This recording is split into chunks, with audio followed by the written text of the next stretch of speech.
tragedia del Natisone abbiamo ricostruito gli ultimi drammatici momenti di vita di Patrizia, Bianca e Christian in quel tragico 31 maggio 2024, video inediti dal telefonino e ricostruzioni delle chiamate al 112 ai vigili del fuoco. Horroroso incendio in un'abitazione di Revine Lago nel Trevigiano, una 64enne ustionata e intossicata, provvidenziale l'intervento del vicino di casa. L'ho sentito urlare di paura a vigili del fuoco da tutta la provincia per domare le fiamme. Giallo di Borgo Veneto questa mattina i funerali del 65enne trovato morto nella sua abitazione 10 giorni fa. Sull'altare le parole del fratello sacerdote, intanto continuano a migliorare le condizioni della sua compagna. L'europarlamentare leghista che ha sollevato il caso del velo integrale usato da alcune studentesse a Monfalcone racconta di segnalazioni simili anche in Veneto e ribadisce va cambiata la legge del 1975. La crisi Iberco, cresce la preoccupazione anche in Veneto e a Castelfranco dopo l'annuncio dell'avvio della procedura di licenziamento collettivo per 247 lavoratori. La proposta di legge sulla partecipazione dei lavoratori ai processi organizzativi al capitale aziendale in Parlamento ha Oderzo, giornata di discussione tra gli esperti. Il Veneto, dicono, è pronto. Il 2024 nella regione è stato l'anno più caldo di tutto il triennio di riferimento dal 1991 al 2020, con un'anomalia climatica pari a 1,4 gradi in più. Verso il giorno del ricordo, commemorazione a Gaiarina e il ricordo del coordinatore regionale dell'Unione degli Istriani, giornata che dà dignità alla storia di tante famiglie. Buonasera, bentrovate e bentrovati, edizione regionale dei nostri telegiornali. Lo avete sentito dai titoli. Iniziamo con il raccontarvi di nuovo e torniamo sul caso della tragedia del Natisone. Abbiamo ricostruito gli ultimi drammatici momenti di vita di Patrizia, Bianca e Christian in quel 31 maggio 2024. I video inediti direttamente dal telefonino di una delle vittime, la ricostruzione delle chiamate ai vigili del fuoco e al 112. Dove ce se siamo in viaggio tu? È un pellicola. No, siamo messi in presto.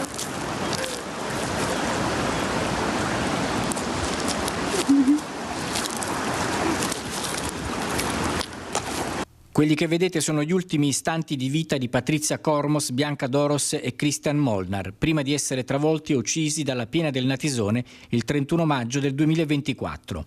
Video finora mai mostrati, custoditi nell'iPhone di Patrizia, recuperato con la borsa ed altri effetti personali, perfettamente intatto e funzionante. Le indagini sui soccorsi sono chiuse, gli indagati sono 4, 3 vigili del fuoco e un infermiere della Sores. Dagli atti di indagine emergono i contenuti delle conversazioni tra la ragazza e i soccorritori. Per la prima volta siamo in grado di mostrare i passaggi più importanti delle chiamate con il 112 e i vigili del fuoco, ricostruiti con le voci dei nostri giornalisti. Pronto, siamo a Premariacco, siamo andati lì dove c'è un lago e siamo rimasti bloccati su una piccola isoletta perché si è allagato tutto. Un attimo che vedo se mi arriva la posizione. Ecco, la via Ponte Romano, ok. Una strada bianca. Sì. Le passo i vigili del fuoco. Sì, l'acqua sta crescendo, abbiamo un po' di paura. Mi ha detto vicino al lago, Premariacco, via Ponte Romano. È il Natisone, quello non è un lago. Ti ho messo il punto AML. Aspetta un attimo, non ce l'ho. Si sta alzando l'acqua e... Sì, passa pure. Pronto, siamo... Sono la persona che ha chiamato prima. Sì. L'acqua sta salendo tanto più verso di noi, siamo bloccati. Resta in linea, ti passo i vigili del fuoco. Resta in linea. Sono sempre io. Dica, signora. L'acqua si sta allargando, siamo bloccati. Ma non riuscite ad andare... Vi prego, sono sempre io, l'acqua sta crescendo, siamo solo a annegare, vi prego. Le passo l'emergenza sanitaria, signora? Per favore, siamo lì del ponte, l'acqua sta...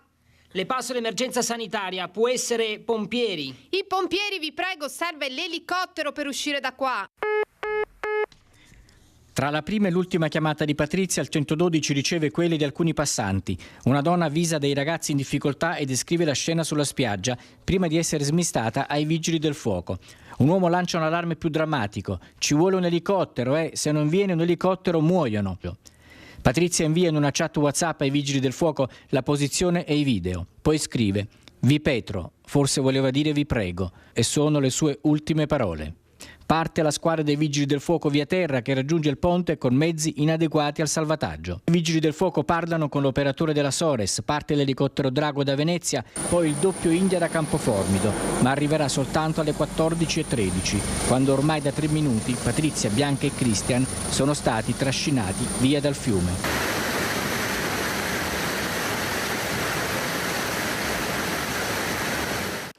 Paura a Revinelago per un furioso incendio che ha devastato un'abitazione e intaccato anche 2 case limitrofe. Salva per miracolo la proprietaria 64enne.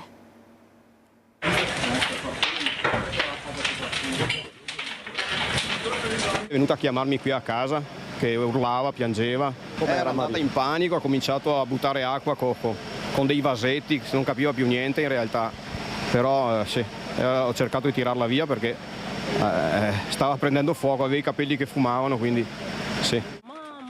È stato provvidenziale l'intervento di Zeno Piol e della sua famiglia. Sono stati di fatto i vicini di casa a mettere in salvo la signora Maria, 64 anni, rimasta ustionata e intossicata nell'incendio divampato nella sua abitazione in via Bortoluzzi a Revinelago. All'origine forse un tizzone fuoriuscito dal camino al piano terra. Sono circa le 2:30 del pomeriggio quando scatta l'allarme. Zeno entra subito in azione. Le fiamme sono già alte. La presenza di tanto legno, di fatto si tratta di un rustico, non aiuta.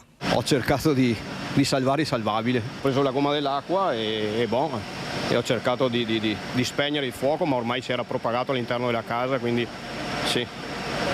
In un batter d'occhio comunque ha preso fuoco tutto e quindi sicuramente ho cercato di tamponare in maniera tale che non si propagasse nelle altre abitazioni, anche perché io abito qui a fianco, quindi sì.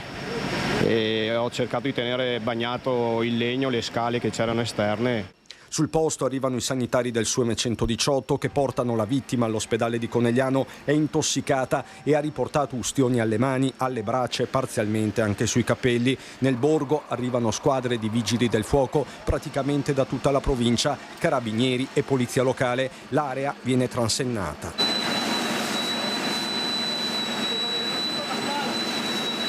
Per tutto il pomeriggio i pompieri tengono monitorata la situazione. Intaccate sono anche 2 abitazioni attigue, una di una coppia francese attualmente disabitata, l'altra di un uomo del posto che probabilmente in via precauzionale rimarrà fuori per qualche ora. Sul posto il sindaco. Adesso io ho già recuperato il numero di cellulare della signora, aspetterò domani e domani mattina la chiamerò e cercherò anche di trovare un contatto con i familiari per capire, altrimenti ci mettiamo subito all'opera e qualcosa riusciremo sicuramente a trovare se dovesse essere necessario, ci mancherebbe. Il giallo di Borgo Veneto questa mattina ai funerali di Silvano Vigato, il 65enne trovato morto nella sua abitazione 10 giorni fa. Intanto continuano a migliorare le condizioni della sua compagna.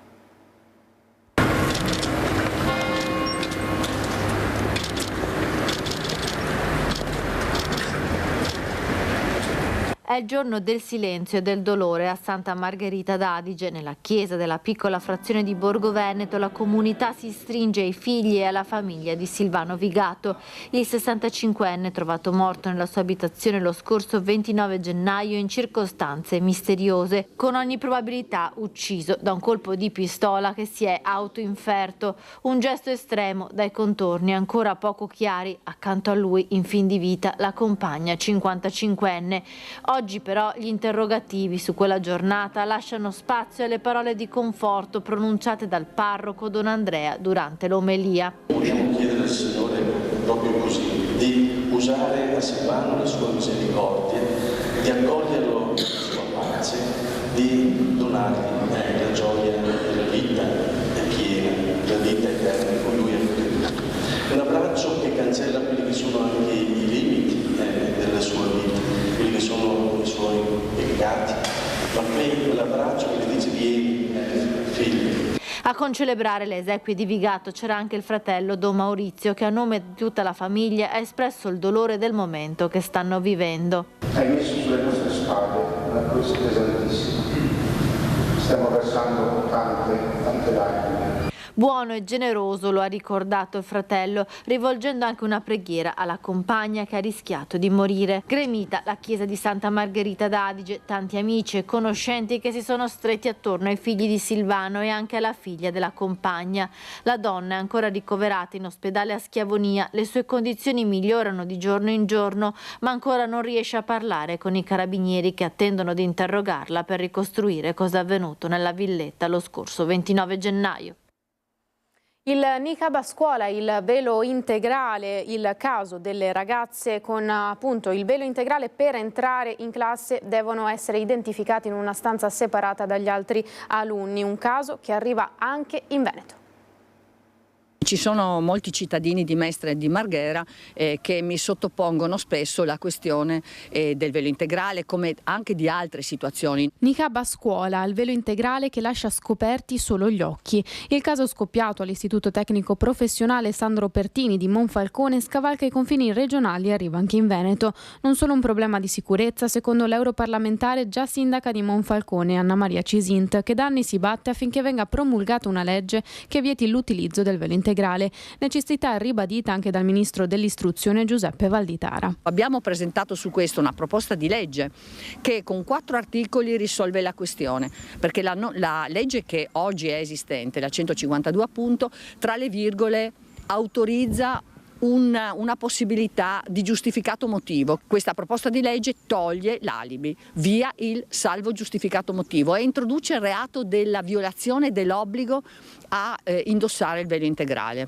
Le 5 ragazze che frequentano l'istituto, purché continuino ad andare a scuola, ogni mattina vengono identificate in una stanza separata dalle altre persone. È un problema del nostro paese che altri paesi in Europa hanno risolto.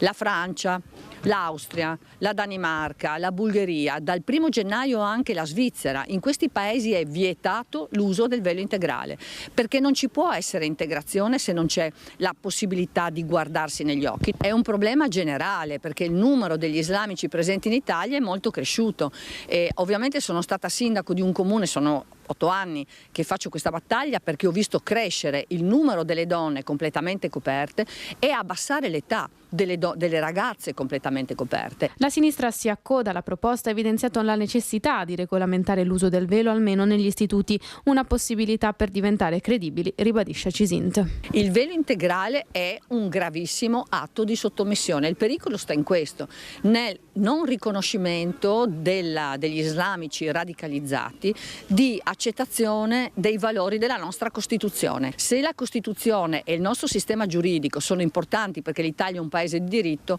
alla Costituzione e alle leggi italiane devono essere sottoposti tutti i cittadini che vivono in questo paese.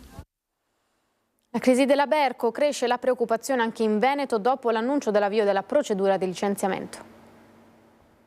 Prima la disdetta del contratto integrativo, poi a sorpresa la comunicazione della riapertura della procedura di licenziamento collettivo per 247 lavoratori della Berco.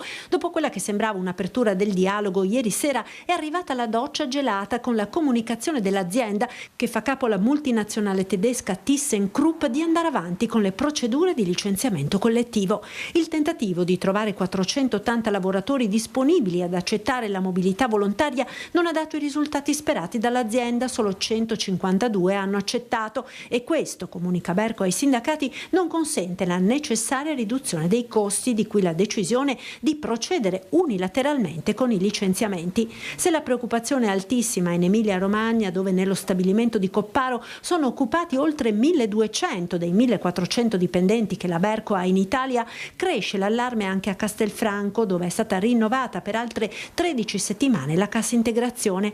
Preoccupazione è stata espressa dall'assessore regionale al lavoro Valeria Bantovan per la chiusura del confronto dopo le decisioni unilaterali dell'azienda. Resta confermato l'incontro del tavolo di crisi presso il Ministero per le Imprese del Made in Italy previsto per giovedì prossimo a Roma. In quell'occasione, conclude l'assessore Mantovan, sarò presente di persona e chiederò di riaprire la fase di confronto per la definizione di soluzioni condivise, in particolare per lo stabilimento Berco di Copparo, che impiega direttamente anche molti lavoratori veneti.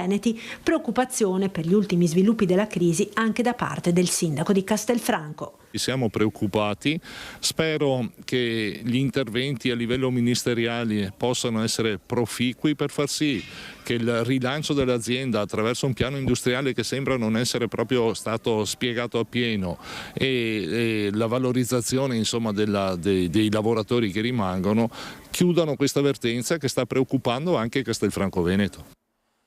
Ora la proposta di legge sulla partecipazione dei lavoratori ai processi organizzativi e al capitale aziendale è in Parlamento.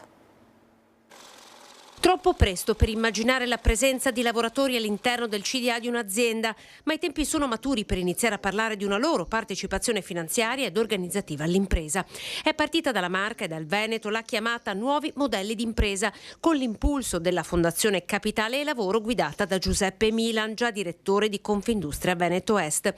Affidato ad un parterre di esperti tra imprese portatrici di buone pratiche e politici di lungo corso, il dibattito su opportunità e criticità questa mattina ad Oderzo, davanti ad una nutrita platea di imprenditori, portatori di interesse e rappresentanti di categorie. La cultura collaborativa c'è, si tratta di organizzarla adesso. L'importante è che ci sia una disciplina fiscale di favore per queste componenti della remunerazione del lavoro che potrebbero essere collegate a risultati dell'impresa, al possesso anche di titoli legati all'impresa. Anche se le difficoltà non saranno piccole, forse è arrivato proprio il momento di, anche partendo da esperienze dal basso, affermare qualcosa che va nel senso opposto a quello che sembra prevalere oggi, quindi verso una maggiore unità di intenti, una maggiore condivisione, una maggiore attenzione anche alle esigenze degli altri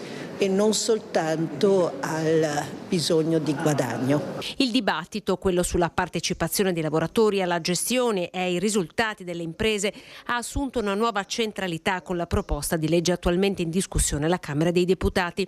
L'obiettivo: disciplinare la partecipazione gestionale, economica, finanziaria, organizzativa dei lavoratori nelle aziende italiane.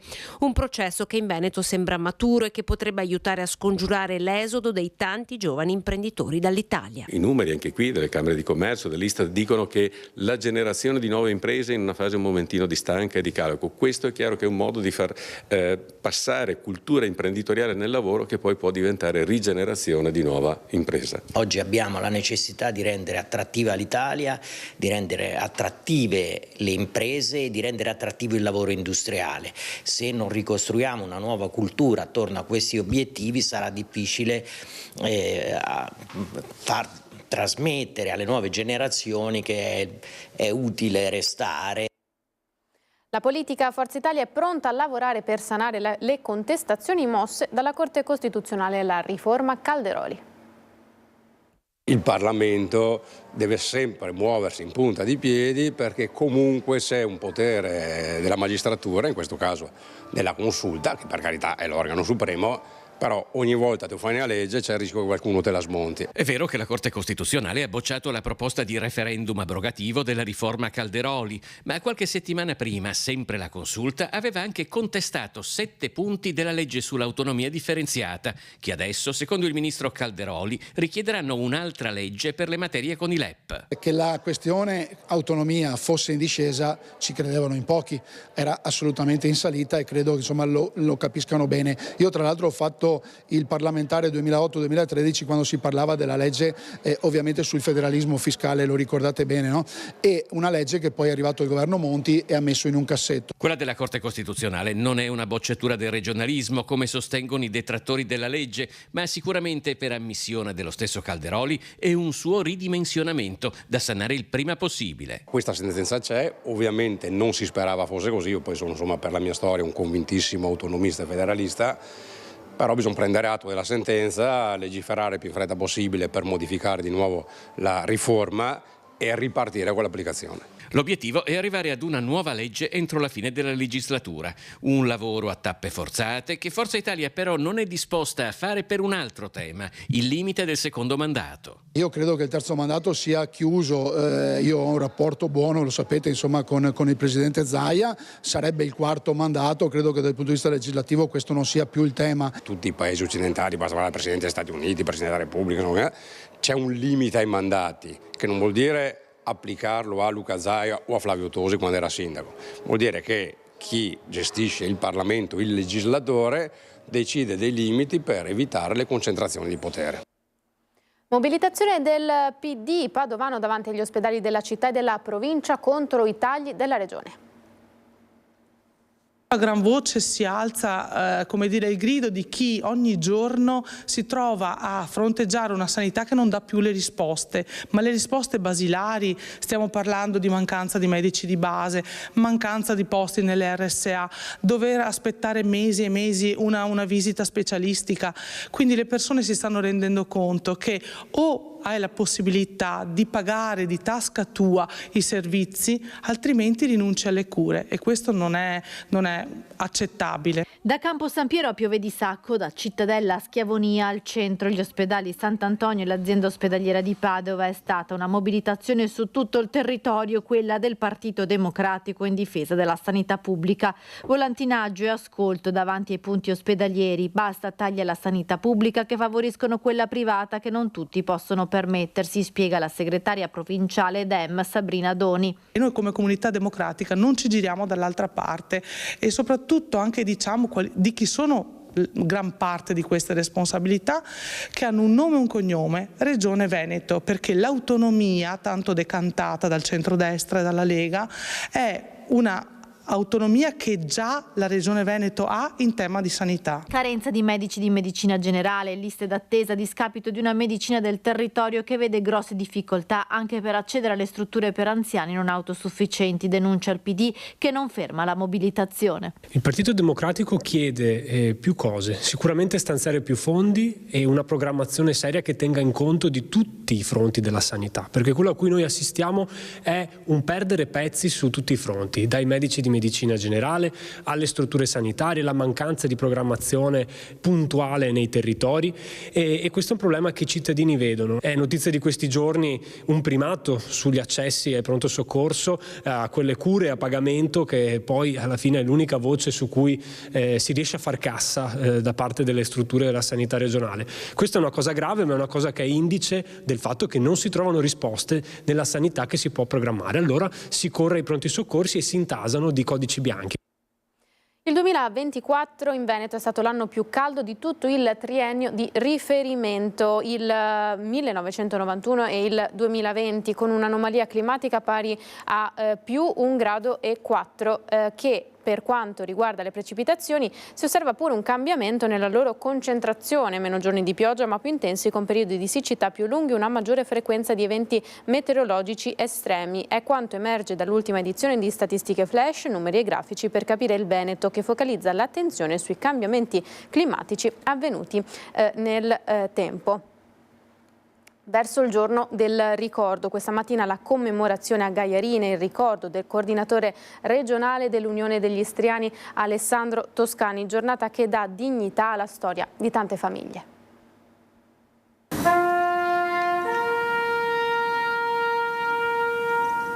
21° anniversario della legge del 2004 che ha sancito formalmente la conservazione della memoria della tragedia delle foibe e dell'esodo dalle loro terre degli istriani, fiumani e dalmati nel secondo dopoguerra. Si rinnova anche quest'anno il ricordo a Gaiarine. È una data importantissima che ha dato finalmente dignità alla storia di questi 300-350 mila italiani esuli e soprattutto ai martiri delle foibe. È importante anche per noi figli, nipoti di esuli di seconda e terza generazione avere la possibilità di raccontare quella che è stata la storia anche delle nostre famiglie, di una scelta di abbandonare tutto pur di rimanere italiani e di avere la possibilità, soprattutto per i propri figli, per i propri nipoti, di avere un futuro. La mia famiglia fosse rimasta al di là del confine nel 1990, mi sarei trovato a imbracciare un fucile a combattere la guerra nella ex Jugoslavia. Invece nel 1990 ero un ragazzino, studente universitario all'Università di Padova.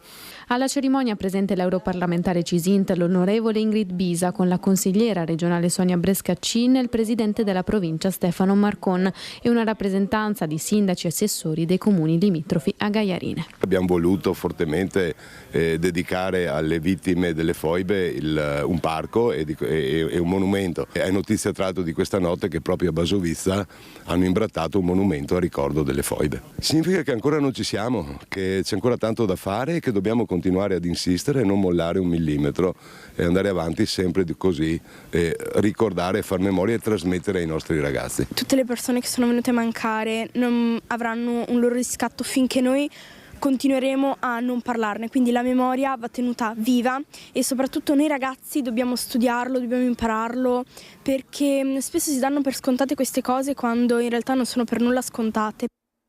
Questo era l'ultimo servizio, grazie per essere stati in nostra compagnia a tutti. L'augurio di una buona serata, arrivederci.